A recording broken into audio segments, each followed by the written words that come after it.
وسلم. اللهم صل على سيدنا ومولانا محمد صاحب التاج والمعراج والبراق والعلم، دافع البلاء والوباء والقحط والمرض والألم، اسمه مكتوب مرفوع مشفوع منقوش في اللوح والقلم، سيد العرب والعجم، جسمه مقدس معطر مطهر منور في البيت والحرم، شمس الضحى بدر الدجى صدر العلا نور الهدى كهف الورى مصباح الظلم، جميل الشيم شفيع الأمم صاحب الجود والكرم، والله عاصمه وجبريل خادمه والبراك مركبه والمعراج سفره، وفوق سدرة المنتهى مقامه، وقاب قوسين مطلوبه والمطلوب مقصوده والمقصود موجود، سيد المرسلين خاتم النبيين شفيع المذنبين أنيس الغريبين رحمة للعالمين، راحة العاشقين مراد المشتاقين شمس العارفين سراج السالكين مصباح المقربين، محب الفقراء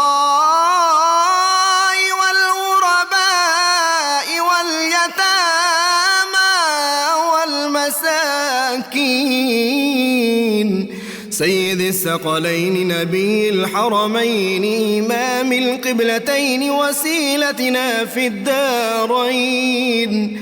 صاحب قاب قوسين محبوب رب المشرقين ورب المغربين، جد الحسن والحسين مولانا ومولى الثقلين، سيدنا أبي القاسم محمد بن عبد الله نور من نور الله، يا أيها المشتاقون بنور جماله بلغ العلا بكماله، كشف الدجى بجماله حصنت جميع خصاله، صلوا عليه وآله وأصحابه وسلموا تسليما।